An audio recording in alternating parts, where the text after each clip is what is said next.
በስመ አብ ወወልድ ወመንፈስ ቅዱስ አሐዱ አምላክ አሜን። ጌታ እግዚአብሔር የዘለዓለም አምባ ነውና ለዘለዓለም በእርሱ ታመኑ። ትንቢተ ኢሳይያስ ምዕራፍ 26 ከቁጥር 4።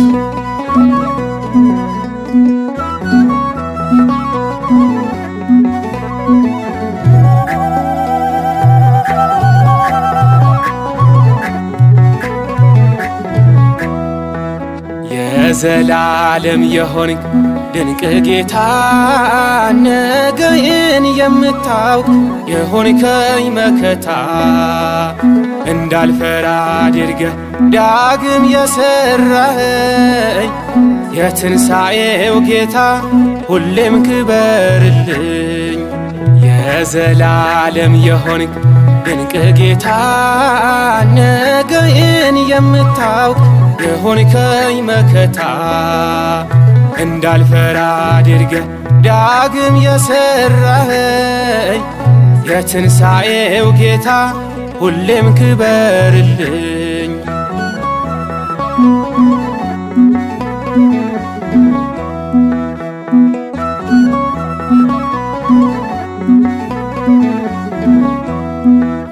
የሞት አቅም ጉልበት በእኔ እንዳይበረታ የጠላት የክንዶ ጅማቱ ተፈታ።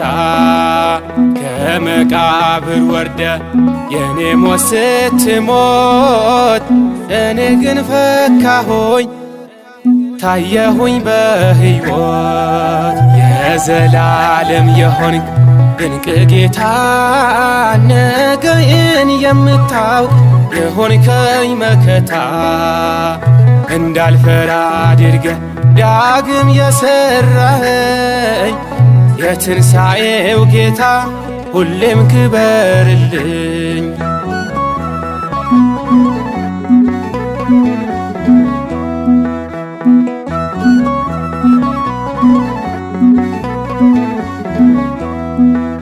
የጠላት አቅሞ የጠላት ጉልበቶ ስምህን ስጠራ ይላላል ጅማቶ።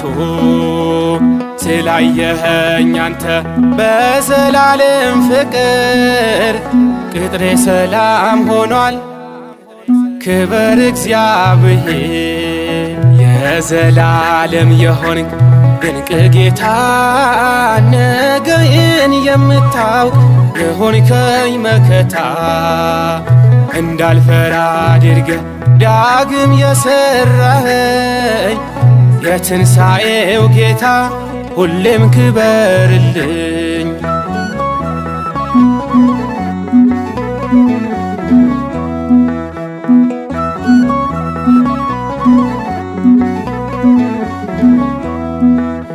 በዘላለም ፍቅር ያውም በደም ኪዳን ነፃ ያወጣኸኝ ከሕግ ከርግማን አንተ ስለሆንከኝ ክብሬ ማዕረጌ እንዴት ላመስግን እንደምን አድርጌ። የዘላለም የሆንክ ድንቅ ጌታ ነገዬን የምታውቅ የሆንከኝ መከታ እንዳልፈራ አድርገህ ዳግም የሠራኸኝ የትንሣኤው ጌታ ሁሌም ክበርልኝ።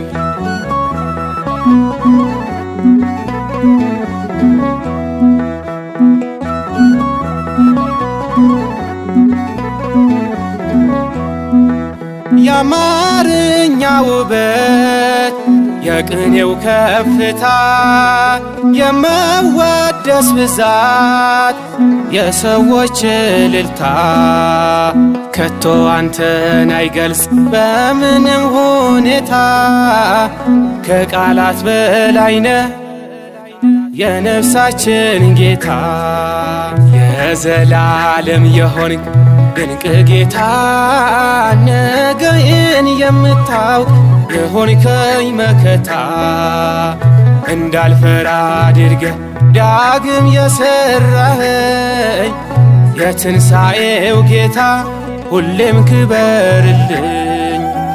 የዘላለም የሆንክ ድንቅ ጌታ ነገዬን የምታውቅ የሆንከኝ መከታ እንዳልፈራ አድርገህ ዳግም የሠራኸኝ የትንሣኤው ጌታ ሁሌም ክበርልኝ።